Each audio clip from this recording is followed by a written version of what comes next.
The intention of justice is to see that the guilty people are proven guilty and that the innocent are freed. Only we have a problem here. Welcome. This is the I Don't Belong Here show, and I am your host, Samantha Benigno. I am a behavioral scientist, a career psychotherapist, a sixth-year PhD candidate in clinical psychology, a master's level psychologist and counselor. And today, we are investigating the Ellen Greenberg case. Now, I have had a lot of requests in recent days to take a look at this case. And of course, it's getting a lot of attention because of a new Hulu docuseries and because of a recent decision that came down about whether or not to change the manner of death ruling in this case from a person who has taken their own lives to someone who's had their life taken by somebody else. And I apologize for being cryptic, but YouTube apparently has issues with some of the language in this case. So I'm going to have to be a little cryptic, and I apologize, but I really want you to see this because I decided to take a closer look at the 911 call in this case. Now, I admittedly have not spent more than 10, 12 hours looking at the details. So I jumped in figuring, well, let's take a look at whether this 911 call evidences deception before I get any further into this case. And what I discovered, well, it's pretty shocking.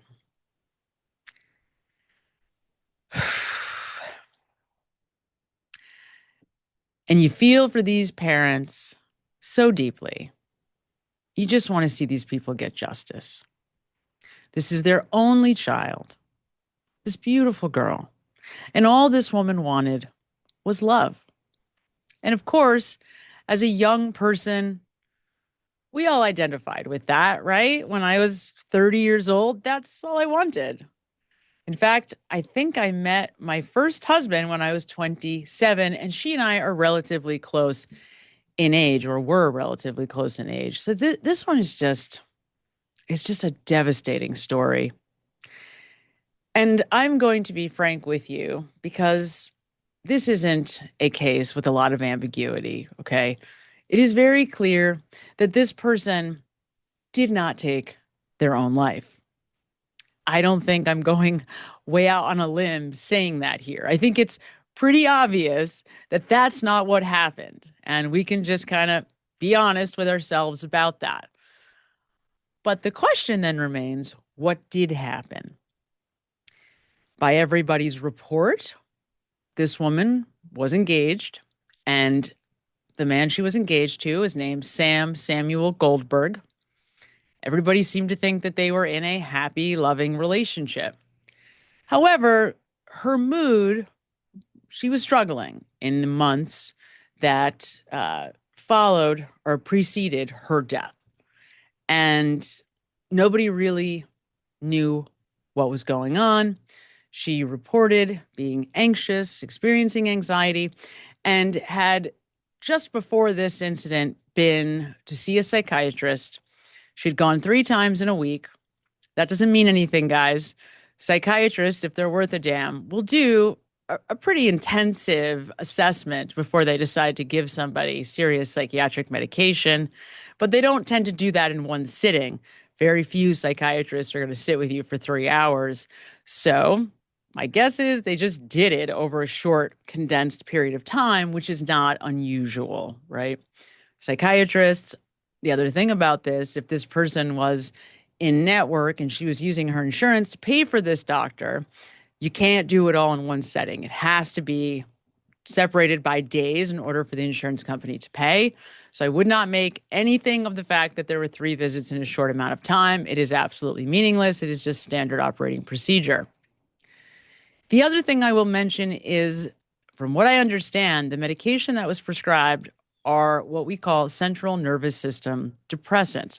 Now, the sleep medication isn't exactly a CNS depressant in the same way that other benzodiazepines are, but it works in a very similar way.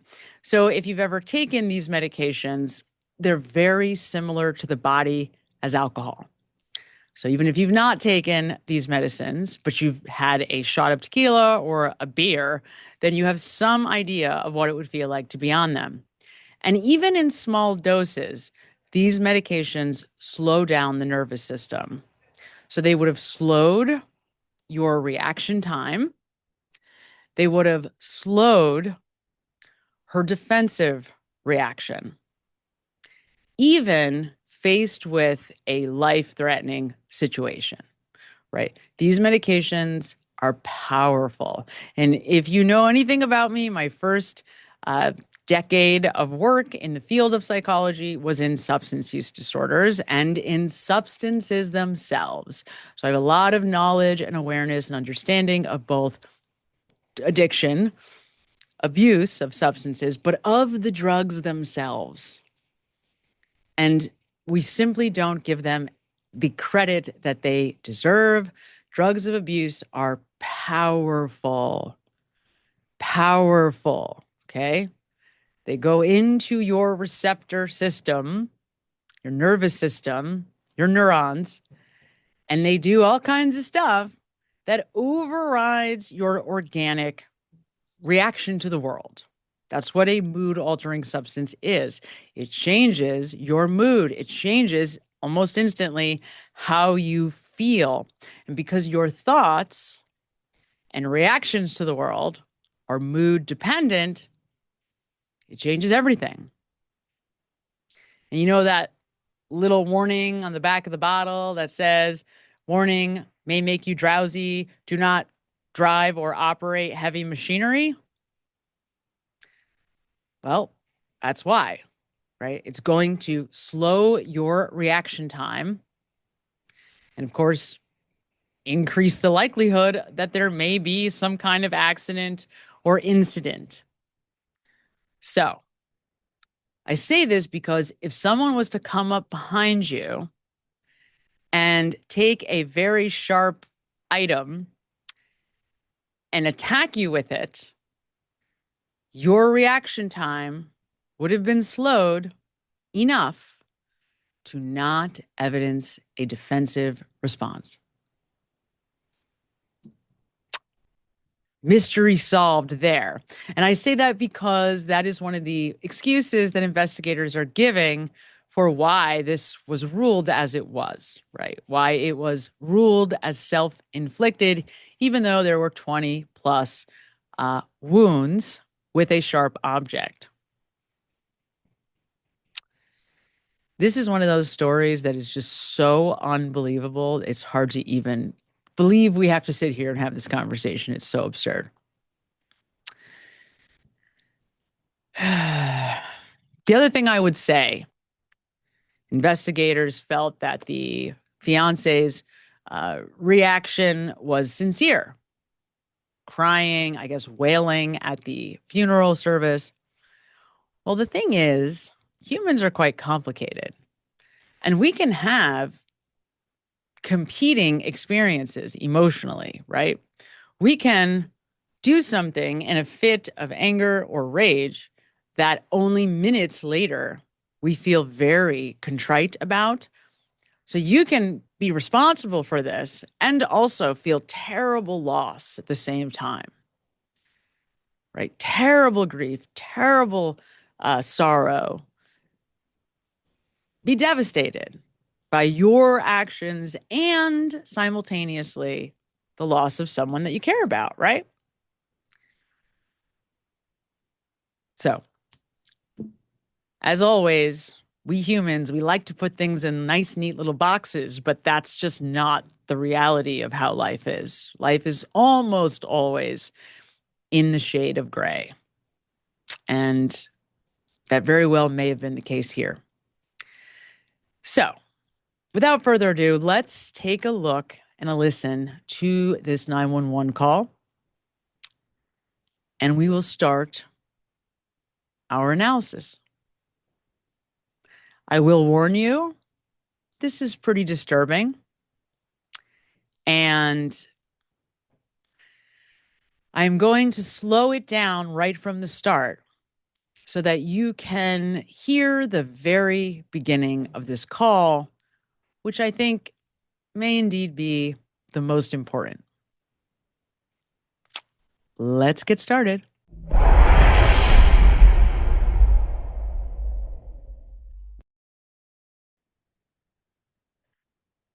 So I'm going to start the very beginning, slowed down, and thank you to True Crime Garage TV for uploading this 911 call in its entirety.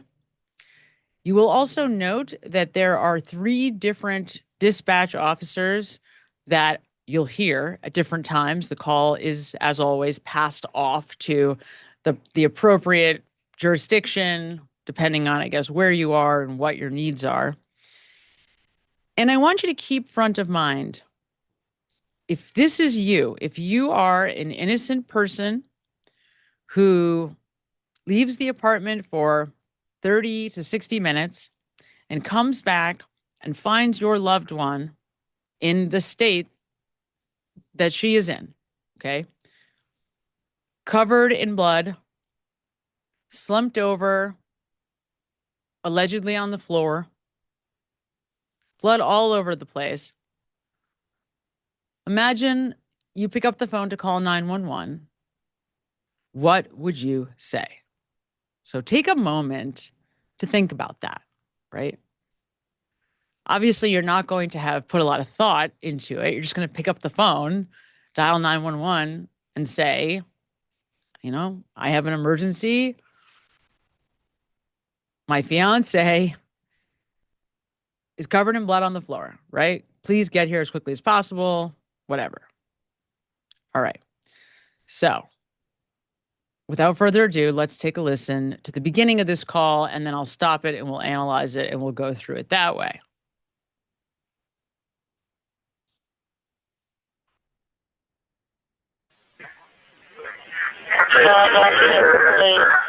Help! I need a murder now. Okay.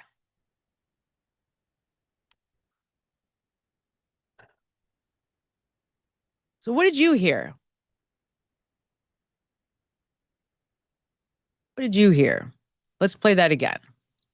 This is the very beginning of the call. We're going to play it from the beginning again. Listen carefully.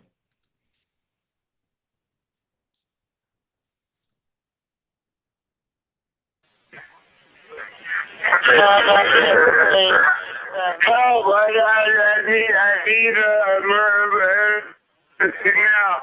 I just walked the right part. My fiance's on the floor with blood everywhere. Okay. I slowed this down because at real speed, in real time, it is very difficult to make out this first sentence. And I kept slowing it down further and further because I just couldn't make it out.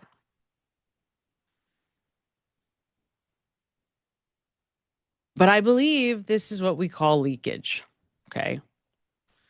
So when we're doing deception detection, leakage is something that happens because when you are holding in your mind, in your brain, something that you don't want other people to know, right?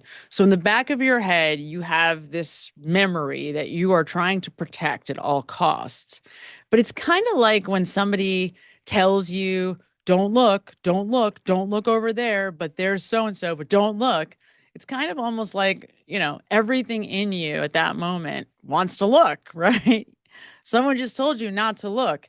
It's kind of like that in a way where we're saying, don't look at that thing, don't look at that thing. And often what can happen is sort of twofold. Oftentimes people just wind up saying the very thing that they are telling themselves not to say.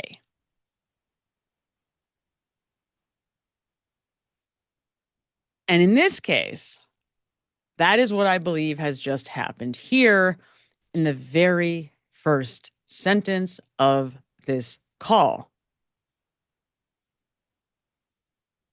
So we get a help. I need a what sounds like murder now. So let's play it again one more time so you can hear what I'm saying.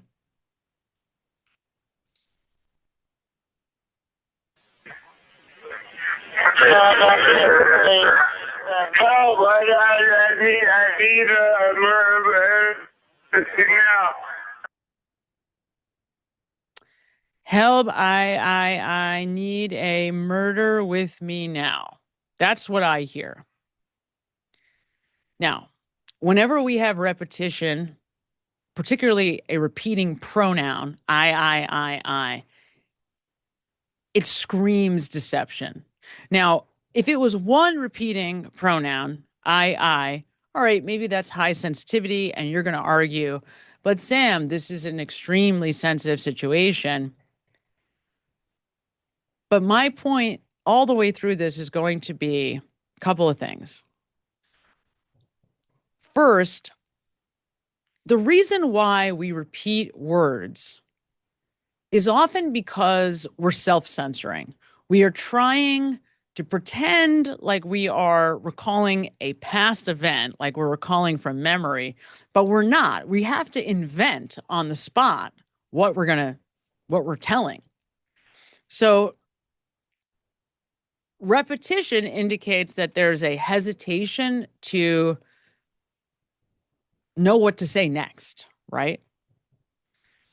The other thing that we know just from research and experience, when an honest person hears themselves repeating a pronoun or repeating a word, they will stop talking for a second. They'll take a moment to evaluate what it is they're trying to say.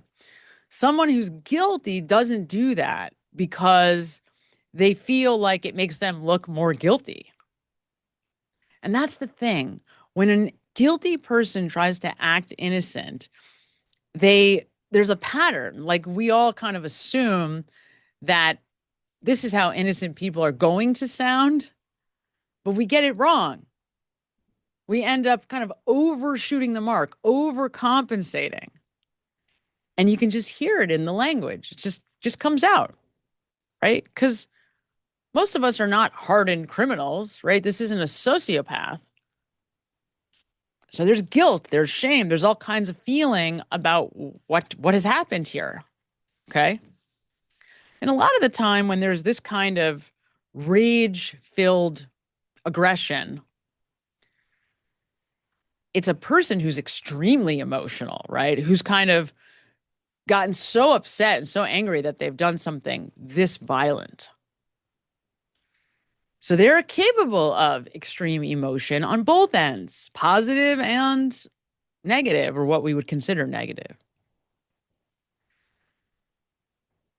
So what happens here, I believe this man thought that it was going to be much easier to tell the rehearsed statement to the dispatch officer than it was.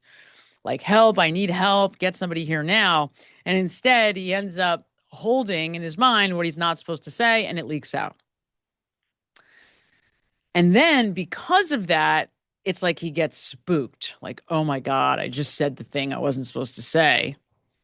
So now there's big hesitation the rest of the way through this. So I just walked right apart. My fiance's on the floor with blood everywhere. So we have repeating pronouns and repeating words. I just. The word just by itself is incredibly suspect. Why? Because innocent people don't use the word just. They would just say, my fiance's on the floor, come help, please, right? Because if you're innocent, you're not the focal point. Like, who cares what I'm doing? Who cares where I was before this? I am here to get information that is specific and valuable to saving my loved one. I am not here to tell you about me, right? This is the 911 dispatch. It's not even like an interview with an investigator. It's just 911. So when somebody uses the word just, what they're really saying is, just look at this. Don't look at this other thing that I don't want you to see. Only look over here. So it's really important that the dispatch knows I am only walking in now. I just walked in. And then he starts to say, my apartment, but stops himself. So he says, I just walked right my apart. So that's censoring. Like he doesn't want to say it's my apartment because then it makes him seem guilty, right? What do you mean there's a dead person in your apartment? So he stops himself and then he says, my fiance's on the floor. And there's distance in here, right? Like the point that he is very overwhelmingly trying to make is, I don't know what happened. I just walked in and this is what I saw. But you'll note that there's changing tenses, right? I just walked in. So that's in the past. And now he's speaking and my fiance is on the floor. So he went from the past to the present. That is also something that is indicative of deception. People change tenses from past to present. Okay. He does that throughout. In case I forget to mention it, note it throughout. Now I want you to hear something really interesting. So he's going to be asked the address and he's going to give it, and listen to this carefully. And again, it's on half speed. I just walked right part. My fiance's on the floor with blood everywhere. What is the address? 4601 Flat Rock Road. Please come help now. Note when he's asked a question directly or giving information that is asked, there is no stuttering. There is no I, no repeating words. Clear as day. You'll also note that that is a pattern through conversations with, I believe, 3 different dispatch people. So now we have what he spent the last hour, in all likelihood, planning to say. Please come help now. And that's, of course, the kind of language that we would all expect that we would say if we were in this situation. So we would expect that. Okay, so we'll keep going. 01 Flat Rock Road. Is this the house or apartment? Oh no! Oh no! All right. I want you to think about the way that he is saying, oh no, oh no. If you didn't know anything about the situation, what would you guess the next phrase out of this person's mouth would be? Oh no, oh no. Now that's repeating. To me, the next phrase naturally would be, what did I do? Oh no. Oh no. What did I do? That's what I hear here. Okay? This is just my opinion. It's an apartment. Please hurry, please. All right. Again, remember, and this is a pattern throughout, the only time that we hear words repeating is when he's filling in the space, not when he's being asked questions directly. So when he's offering information, arguably giving us too much and needless information, that's where the stumble comes. But whenever being asked a direct question, is it an apartment or a house? It's an apartment. What's the address? Gives the address. And this next part is interesting. Bleeding from? See, I don't know. I can't tell. She's... No. All right. Where's she bleeding from? I don't know. I can't tell. So there's the question and answer. And of course, if this was a guilty person, this is what they would want to say. This is what they would have rehearsed saying. But what he actually says is, I can't tell. Now, I know what you're thinking. You're thinking, well, that means he doesn't know, he's not able to see on the body. But that's not what he says. What he says is, I can't tell.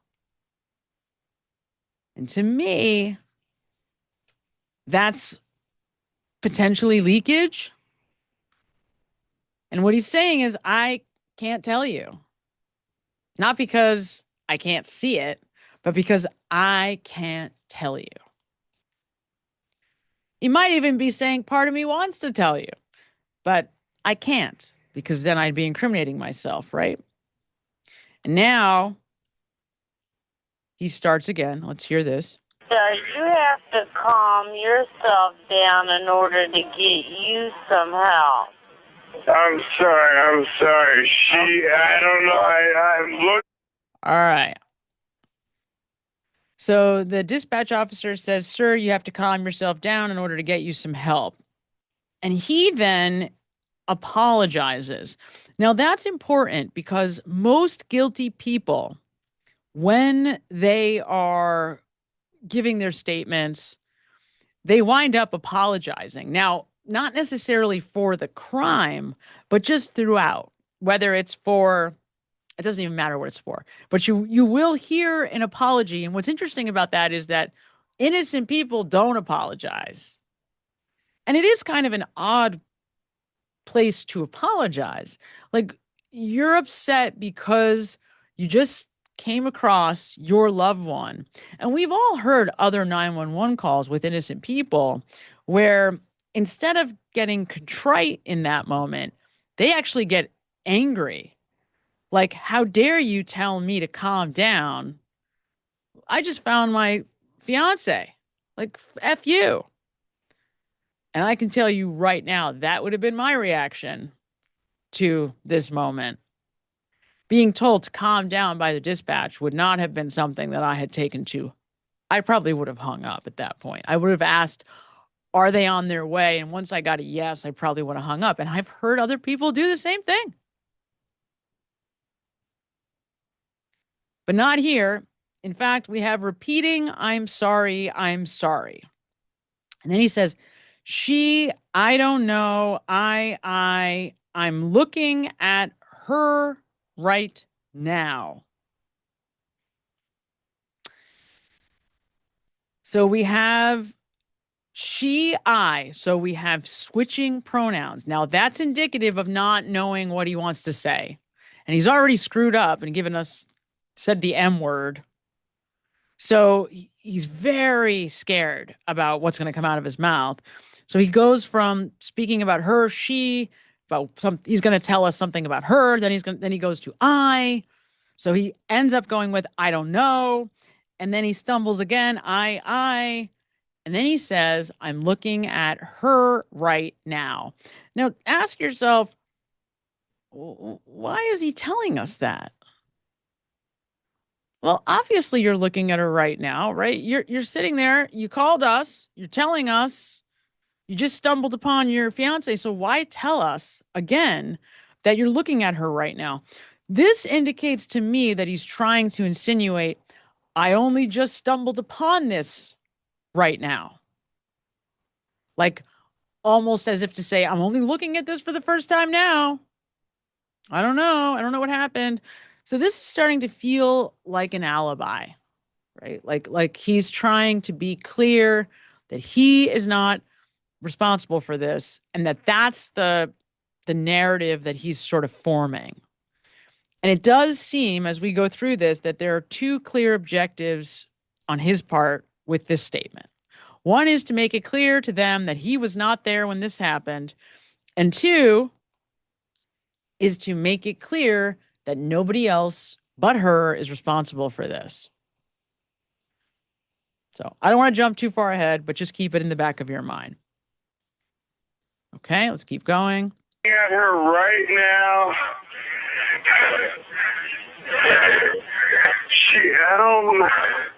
I can't see anything. There's nothing broken. She's bleeding. All right. I'm looking at her right now. She, I, don't, I. So again, changing pronouns, repeating I's. This is off the charts, guys, screaming deception. It's just off the charts screaming. This is deceptive.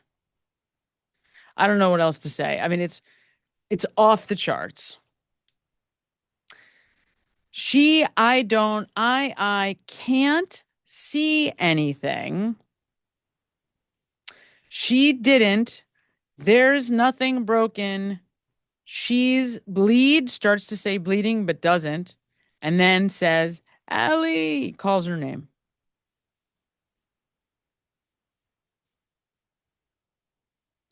So again, we have can't. I can't see anything. Notice that he says anything. He's speaking very generally. I can't see anything. Well, what's the thing that you can't see? Right? I think what he's trying to put forth, like he's telling the dispatch, is he doesn't know where the injuries are coming from. But he doesn't say that. And why does somebody sort of back into speaking generally? Because they don't want to say something that's going to incriminate themselves. So he doesn't want to use specific language. So he's self-censoring this whole way through. I can't see anything. She didn't. Okay, what? There's nothing broken. And then he stops. She's bleed, and he won't or doesn't say bleeding. One other thing.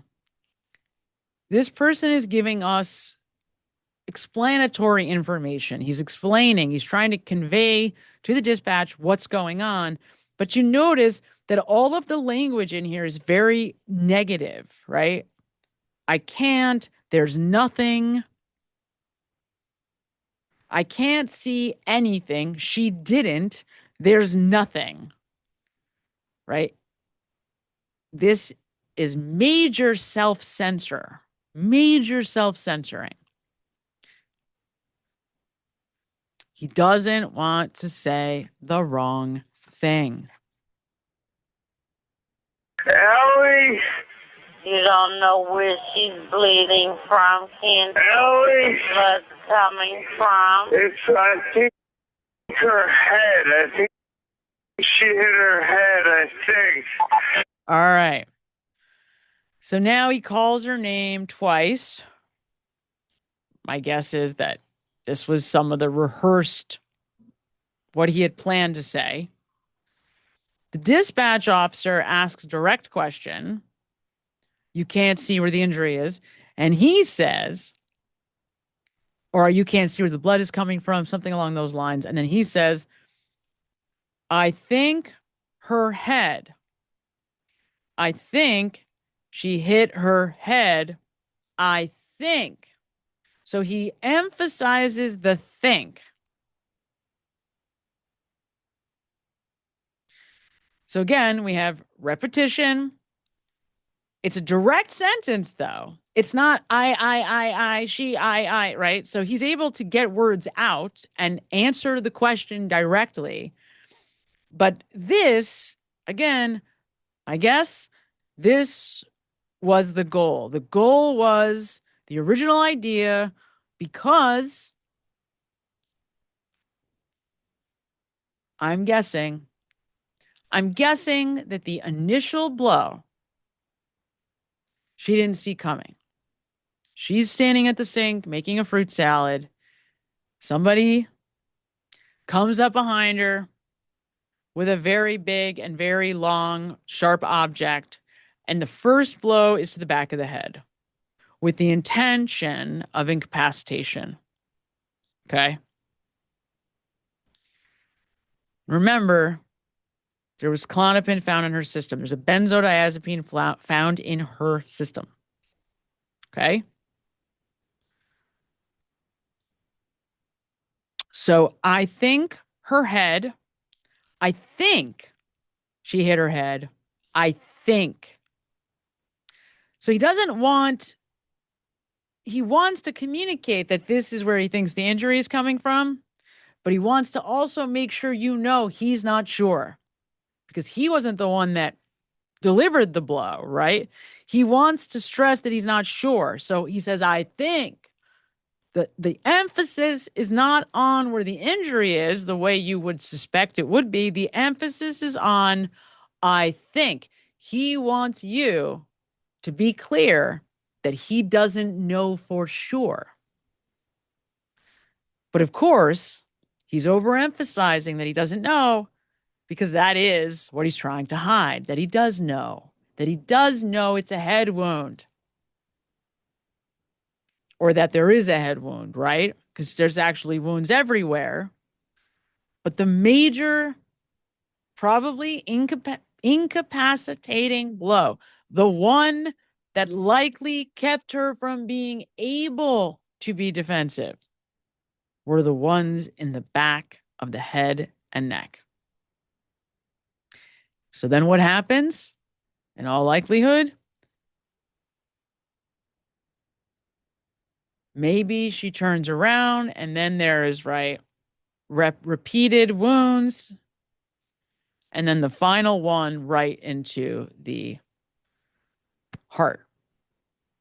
But note, there was multiple sharp objects in the sink, and the knife block, was on its side, right? And there was many cleaned items in the sink. So let's keep going. This is me interrupting your programming to remind you to like this video right now. And don't forget to subscribe. Like this video. But it's everywhere. Okay, sir. It's everywhere. She might have fallen. Do you know what happened? She may have slipped. There's blood on the table. Her face is a little purple. Okay, hold. All right. So I think her head. I think she hit her head. I think. But it's everywhere. It's everywhere. So repetition. And as I'm going back through this now, what he's actually saying is the wounds are everywhere. It sounds like he's talking about the blood being everywhere, but subconsciously or not, he's actually telling us the wounds are everywhere. Then the dispatch asks, do you think she may have fallen? He says she may have slipped. There's blood on the table. Her face is a little purple. So now he's trying to answer the questions for the dispatch, but he's also has an agenda. So she may have slipped. There's blood on the table. as if to try to insinuate that maybe she fell and hit her head. Hard to say whether he knew he was going to try to say that, or if because the dispatch officer gave him that, kind of gave him that possible excuse, he ran with it for a second. But this is the important part here. Her face is a little purple. So what he wants to communicate to the dispatch is that she's already passed. And I've seen this before with other guilty 911 calls. It's not, I'm not sure why, but it's almost like there's some guilt that comes through where they want to make it clear that this person has passed away already. It doesn't really make sense to me why they would want to do that, but it does seem to be a pattern with guilty people where they try to tell you without telling you that the person has already passed away. And he's doing that here, telling us that her face is a little purple, right? Now he gets passed over to a different dispatch.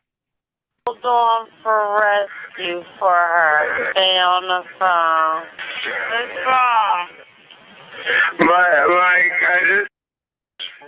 I went downstairs to go work out. I came back up. All right, we'll stay with that for first.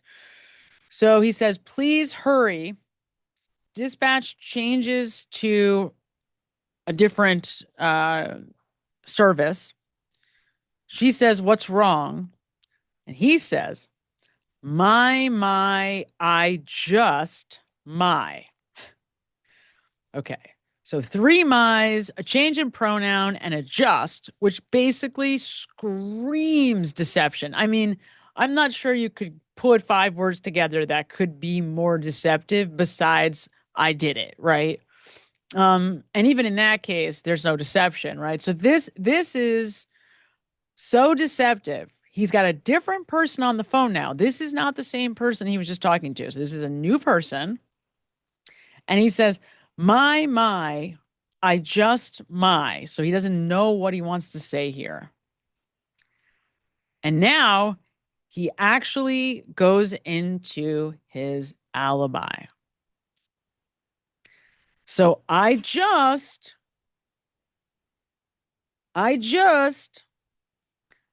went downstairs to go work out.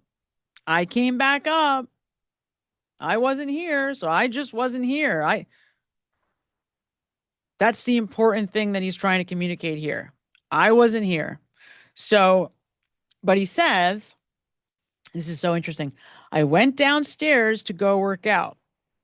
He does not tell you that he went to work out. He does not say, I was working out downstairs. Okay. He tells you that he went to go work out, which tells us that's not the reason that he was probably there, because he didn't actually work out. If he had, he would have said that. Okay. I was working out at the gym downstairs. I came back, right? That's not, so he was not working out. He went downstairs essentially to make it look like he was going to work out. And this guy strikes me as someone who's pretty anxious because he kind of couldn't wait to get back up to start this whole charade, to start the performance, because he really wasn't gone for long before he starts texting frantically and trying to make it look like there's a problem. Now, I ask you, if you were in your apartment with your roommate, you go to the gym, you come back, and the door is latched like he's claiming it was, would you immediately panic that something is wrong? You know, probably not, right? You'd assume, all right, they took a shower, they're on the phone, they fell asleep, whatever. They're watching TV too loud. So the first thing you would do is start banging on the door. I mean, you would be trying to make noise so that you could get in.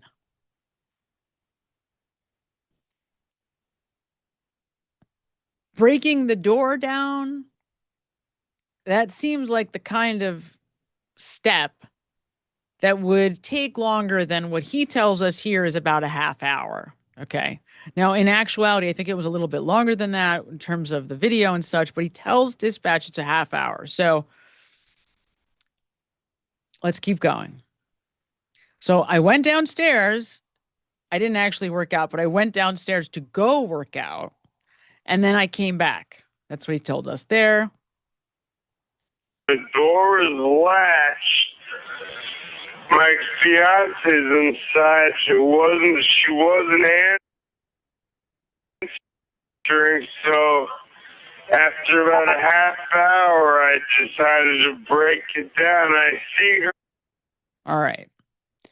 So I went downstairs to go work out. I came back up. The door is latched. My fiance's inside. Okay. So we have, again, changing tenses.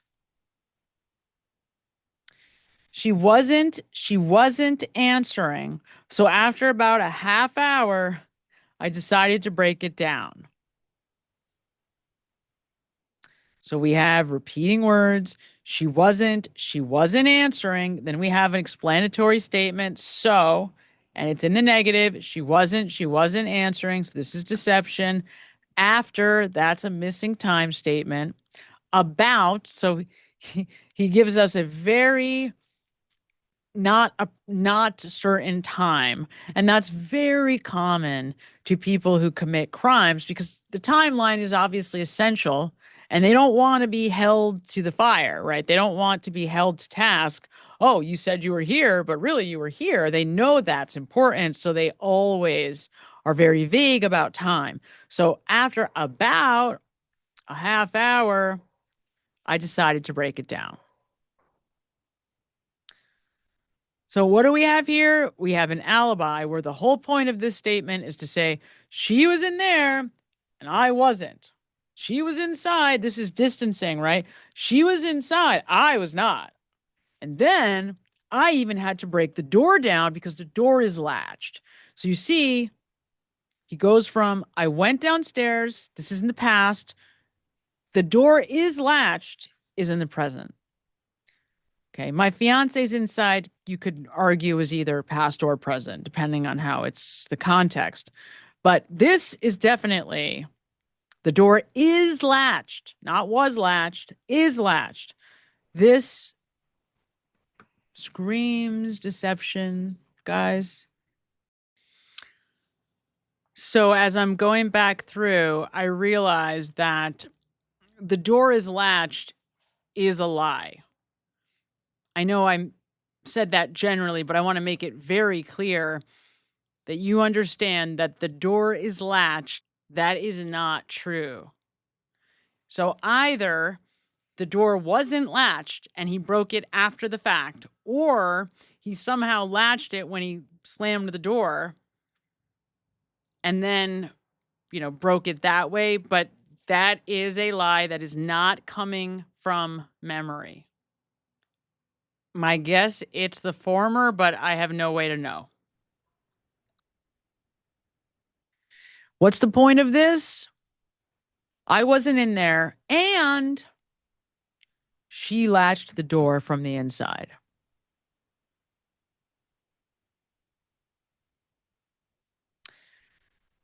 So what does he want us to know so far? I didn't do it. And now he's starting with the second part of the narrative. She did. The door is latched. And this is my fiance's inside. That's a real distanced way to say it, right? The door is latched. My fiance's inside. Okay. I'm out there. And he's also trying to essentially say that there was some reason for him to feel distress enough to break the door down. And now, well, let's keep going. Her now just on the floor, blood. Like she's not. She wasn't answering. So after about a half hour, I decided to break it down. I see her now just on the floor, blood. Like she's not responding. Okay, is she breathing? Look at her. All right. I see her now just on the floor. Blood. She's not responding. So the purpose here is, again, remember what I said about just. I only see her now. I didn't see her before. I'm only seeing her now. This is the first time I'm seeing her. And here she is on the floor. I don't know what's wrong. She's not responding. Again, we have repeating words.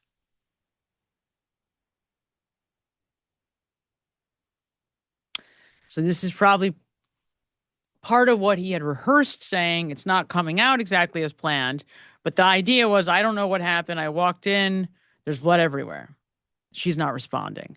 And you'll note not responding is a very technical, kind of professional way to say it, right? We all know, or any of us that follow true crime, law enforcement, first responders, they use that phrase, non-responsive.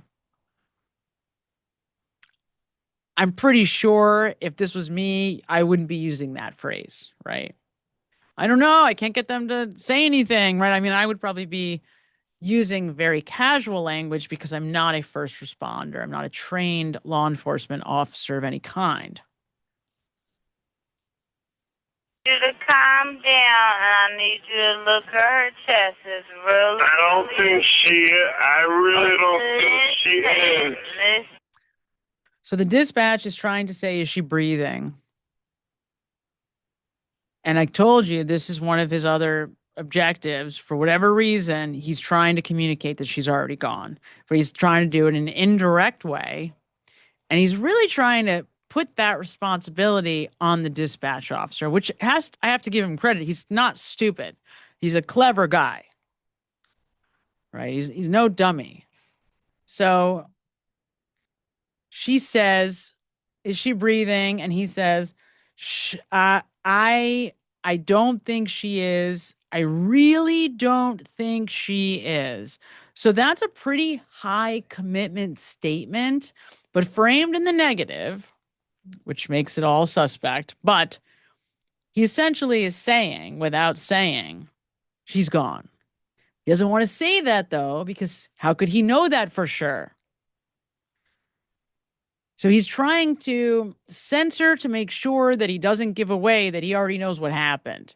And he's already screwed up right from the start. So he's very reluctant to say too much.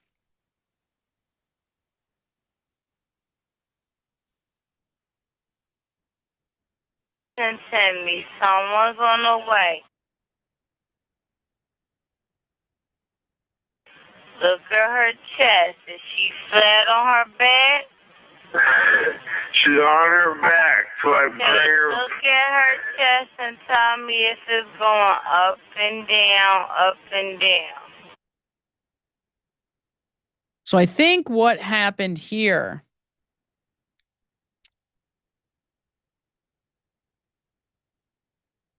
the officer asks, is she on her back?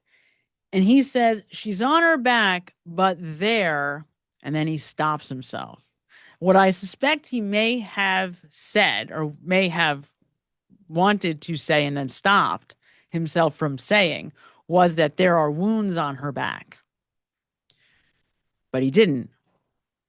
And as you know, or as if you know anything about this case, that's important because one of the issues with law enforcement, one of the reasons why they ruled this a self-inflicted situation is because they didn't see those wounds.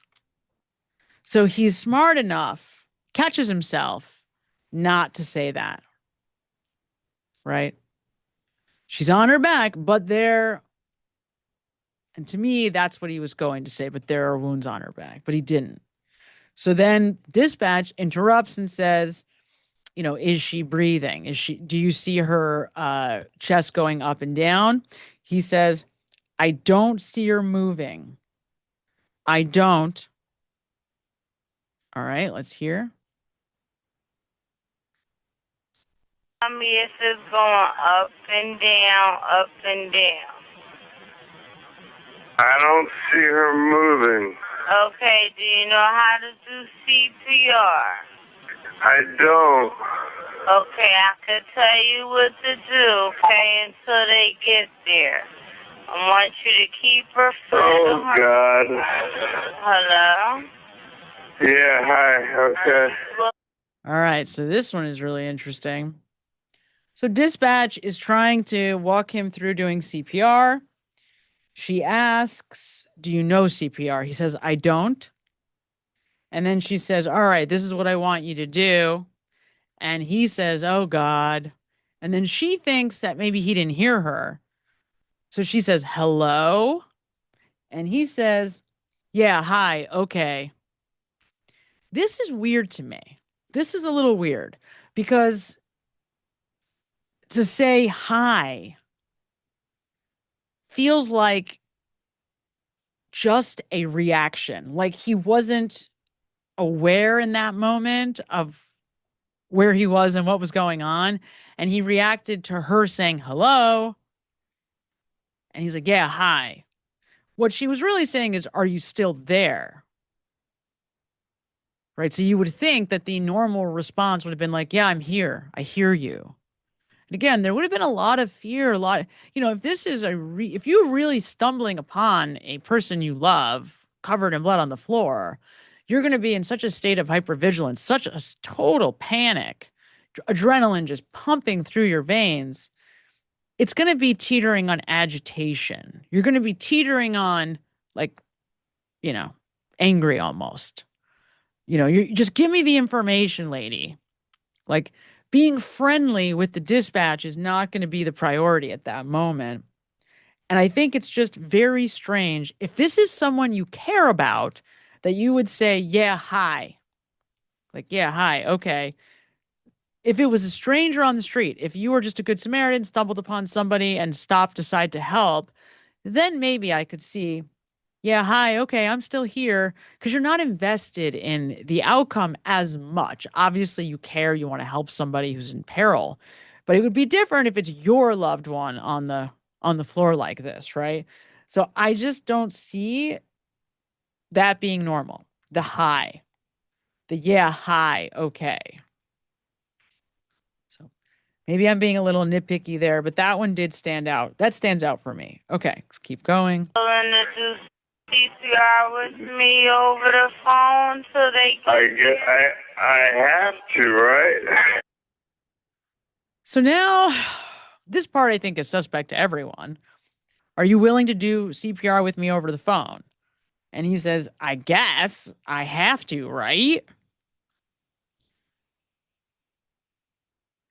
And I think that the reason why he asks this is because he's been trying to communicate to dispatch that she's already gone. He's tried it a few times with the purple face and that she's not responsive, right? She's not moving. So I think he's trying to put the responsibility back on the dispatch so that he doesn't have to take responsibility for, number one, not initiating CPR, and number two, not making the choice that she's already gone. Right? Because remember, he knows she's gone. So, he doesn't want to have to do it. And with somebody in this position, I think it's really easy for us to overlook an important detail, which is he would be vacillating back and forth between understanding that he's responsible for this and also trying to live the part, live the performance. Because part of him, probably very much, does feel like, holy crap, my fiance's on the floor covered in blood. So I don't think this is a 100% performance. I think it's both. He's flipping in and out of different parts of himself where part of him is responsible and knows it. And the other part is like, what the fuck, right? What is going on? Which is why I think it's confusing for dispatch and for the cops because they feel like his reaction is authentic, even though the language is telling us something very different. Okay, let's keep going. Okay, to get her fed on her back bare her chest. Okay, you want to rip her shirt off. Okay. So get her flat on her back. You want to rip her shirt off. Kneel down by her side. Kneel down by her side. Oh my God. Allie, please. Listen, you can't freak out, sir, because you Okay, I'm trying not. All right, so, oh my God, Allie, please. And then she says, you can't freak out. He says, okay, I'm trying not to. So we have repeating statements there, but he's also able to get those words out without I, she, I. Her shirt won't come off. It's a zipper. Oh. All right, so her shirt won't come off. It's a zipper. So this indicates to me he probably was at least making an effort to try to pull the shirt off.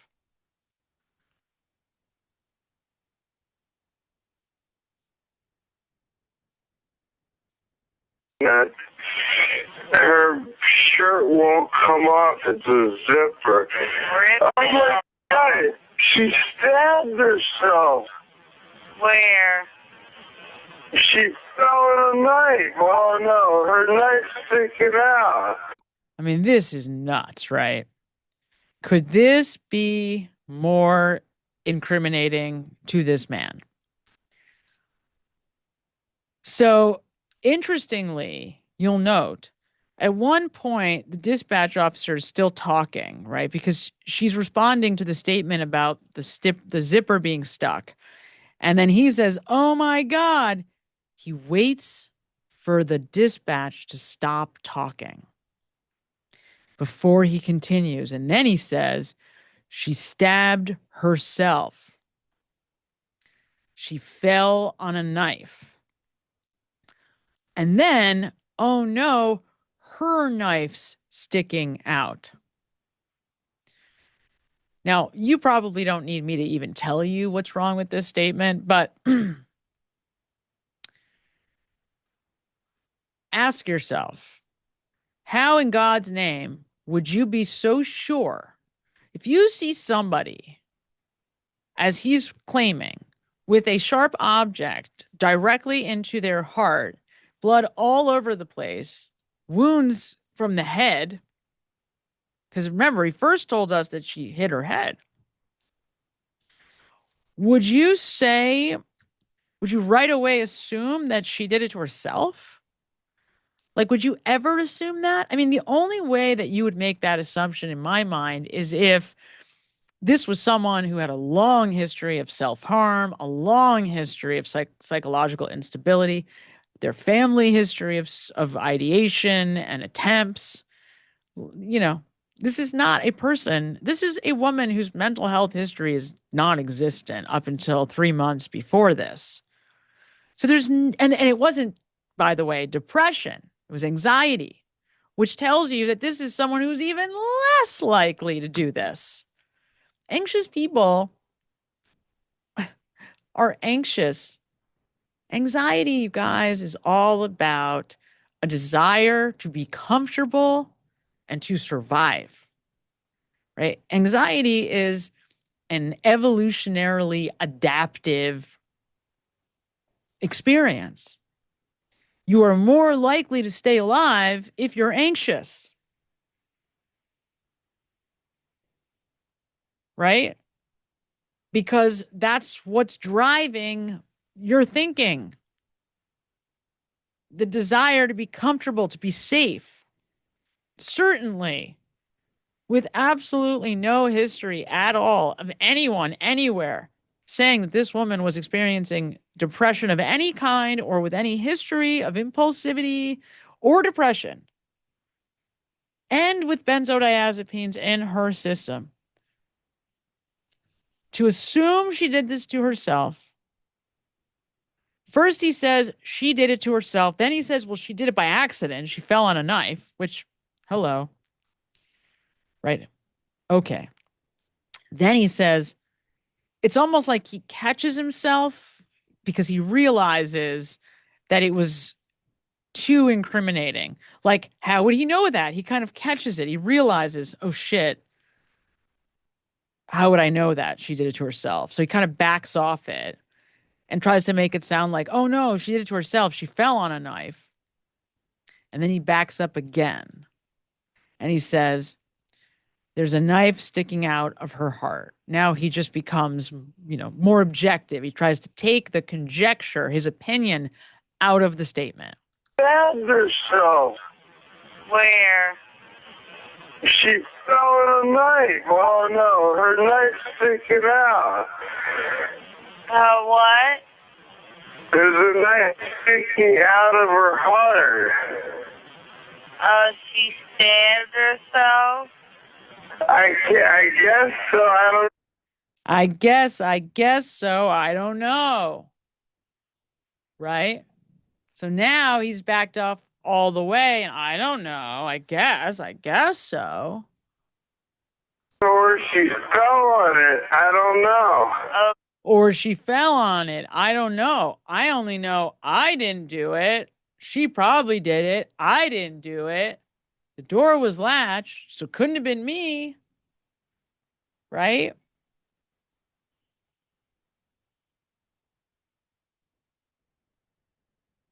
Okay, well, don't touch it. Okay, so I'm just trying to let her here now. I mean, what do I do? No. All right. So this is, again, this guy's no dummy. Right? So he says, so I'm supposed to just let her here now? What do I do? Again, putting it back on the dispatch for her to take responsibility for his inaction. Because he doesn't want to give her CPR. He doesn't want to touch anything. He doesn't want to put his DNA on everything. I'm sure he was wearing gloves, or at least he took the time to clean up the first time. And interesting, well, I don't want to jump ahead. Let's keep going. And I'll point it out when we get there. I mean, you can't, if the knife is at her chest, it's going to be kind of hard for you to do CPR at this time. Oh no. Oh my goodness. Okay. Right? So now he has to act like he's upset about that. So he's, oh no, oh my goodness. Which, to me, that's a little bit of a strange thing to say. Like, what would I say, oh my goodness, about? Unless I'm in the 6th grade, would oh my goodness be the way I would respond to this scene? Maybe. There is repeating words in there, but okay, maybe. Oh no. Oh my goodness. Okay. Police, which operator? 277.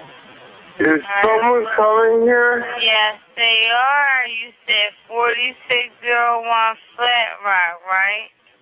Yes. Okay, someone's on the way. And the knife is still inside? Wait, your what? The knife. So this to me seems like he's fishing. Is someone coming here? Wait, so what? Is still inside of her? Yes, I didn't take it out. Is it her chest or what area is it? It's in her chest. It looks like it's right in her heart. All right, so it's in her chest. It looks like it's right in her heart. I mean, this statement is just screaming deception, guys, because the point here is he doesn't want to seem like he knows. So he's checking to make sure that that's what it looks like, because he can't know that she was stabbed in the heart, right? Can't know that. So he has to pretend like he doesn't.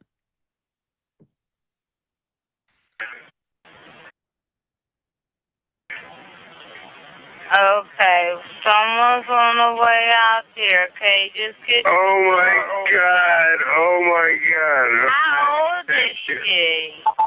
She's 27. 27. And there's no sign of life at all? No, please don't be. So there's no sign of life at all? No, please don't be. What? Pinch her under her arm and tell me she responds to pain. She's... Ellie! She's not. Her hands are still warm. I don't know if that means, but there's blood everywhere. All right. So the dispatch lady tells him to pinch under her arm to see if she responds to pain. He says, she's Ellie. She's not. Her hands are still warm. I don't know what that means, but there's blood everywhere. I don't know what that means. Well, let's see. What does it mean if her hands are still warm, right? What's he implying there? Well, he's implying that she's still warm, which means it didn't happen before. Must have just happened while I went to the gym, which is what he wants you to believe, right? So he's really controlling the narrative, and he's doing an amazing job of working these 911 dispatch people. And I think it's probably emboldening him even more as he realizes that he's got them, eating out of his hands, really. Totally just hook, line, and sinker buying this all the way. I know, but you can't, and the knife is still inside of her. How far? Can you see how far it went in? It looks pretty deep.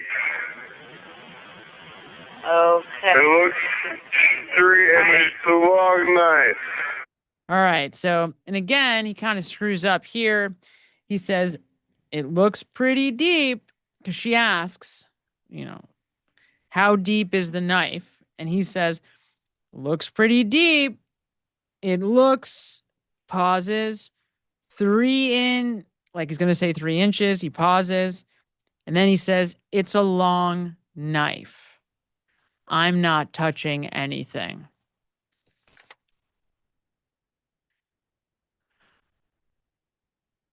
How could you know how long the knife is? Now you could say, all right, well, Sam, just by the size of the handle, maybe, okay. But he does kind of give a little too much information here, because he doesn't say, he tries to say it looks like a long knife, but he doesn't. It's not what he says. He says with certainty that it's a long knife. And to me, that is just as indicative of culpability as anything else he says here, which is everything else. This guy, I'm sorry, I hate to say it like this, but this 911 call, to me, it screams deception. It's just my opinion. It screams consciousness of guilt. It screams deception. Don't touch anything. Don't touch anything, okay? I'm not touching anything. I can't believe this. So wait, it was just you there with her? It's just, I can't believe this, though. I can't believe this, though, right? I didn't do anything. I didn't know about this till right now. So then she asks, so wait, you were there with her? We're the only ones here.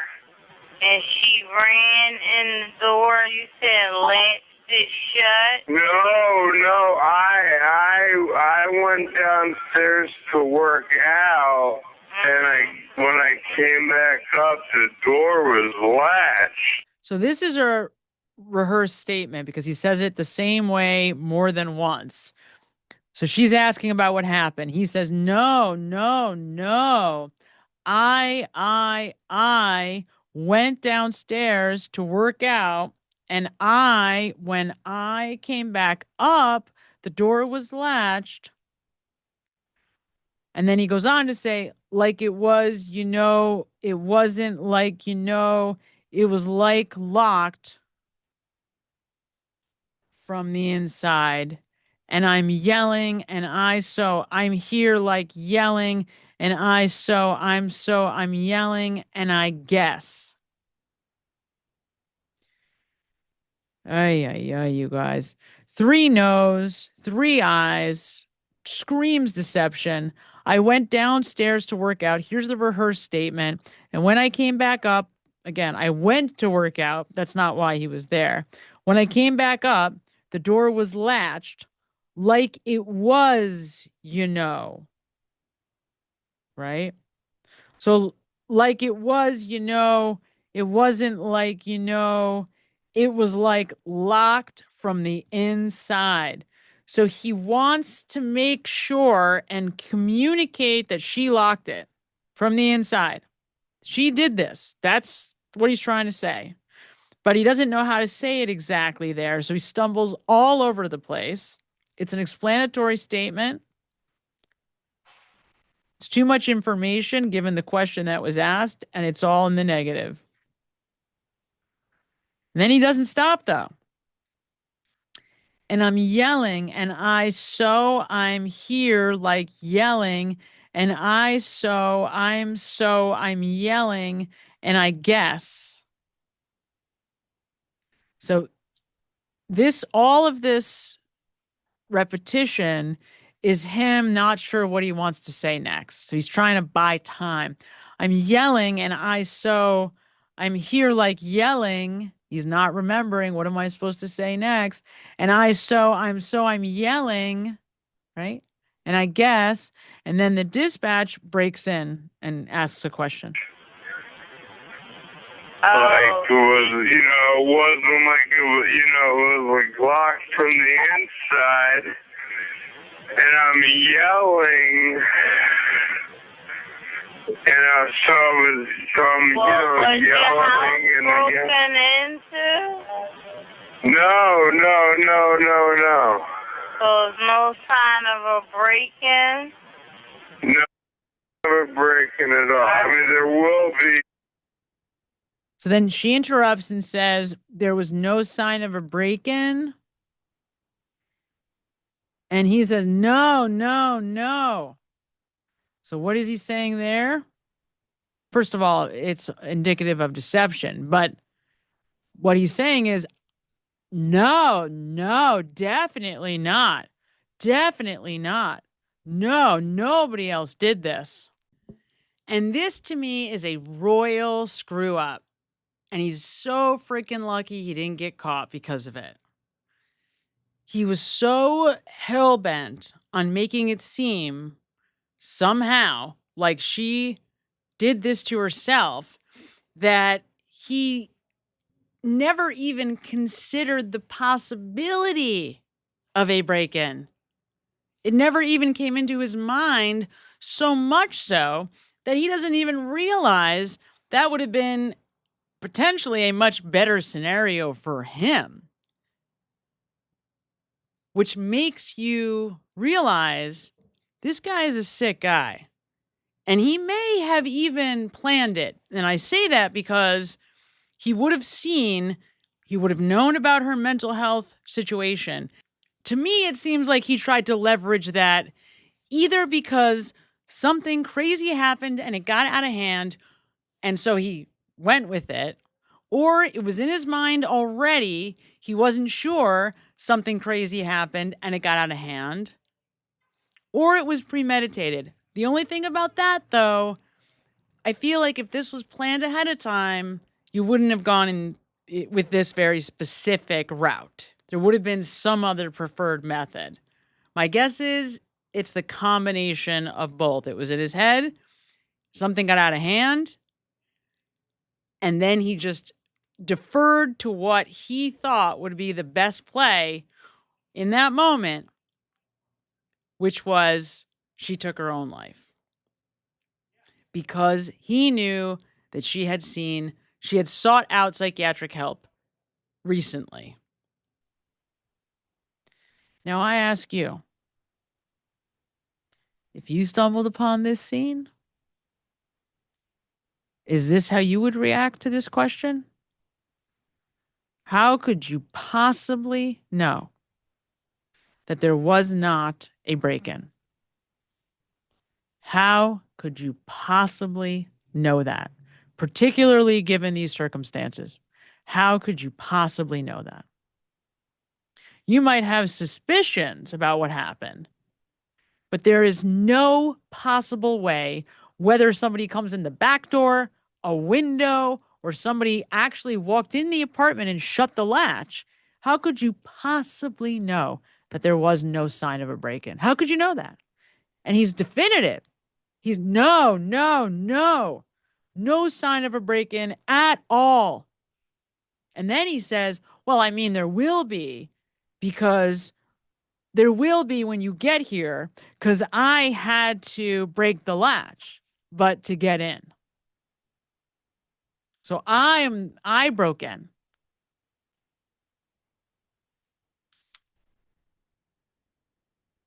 When you get here, because I had to break the latch, but to get in.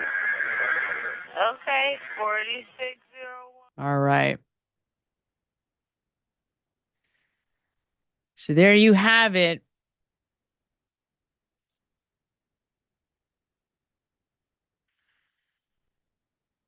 I'm not sure what to say, guys. I don't even know what to say about this 911 call. I mean,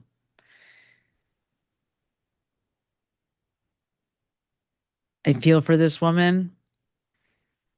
I'm guessing that he became abusive. She had too much pride, was in a bit of denial, didn't want to tell other people, didn't want to admit it to herself,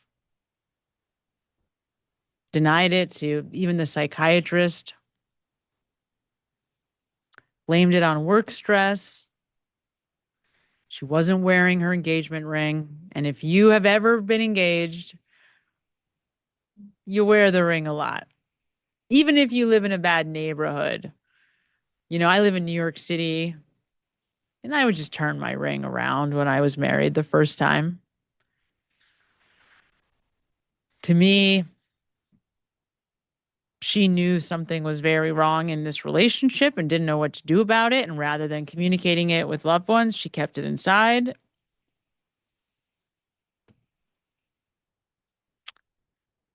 We know she had bruises at all different stages of healing all over her body.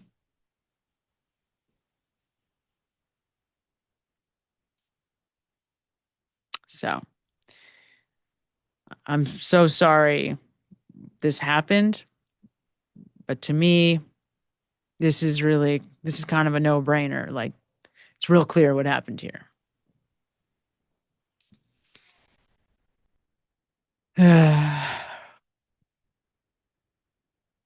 Horrible. It is the defense counselor's duty to protect the rights of the individual, as it is the prosecution's duty to uphold and defend the laws of the state. Justice for all. Only we have a problem here. I live inside my own world of make-believe. Kids screaming in the cradles, profanities. I see the world through ice covered in ink and bleach. Cross out the ones who heard my cries and watched me weep. I love everything. Fire spreading all around my room. My world's so bright, it's hard to breathe, but that's alright. Hush.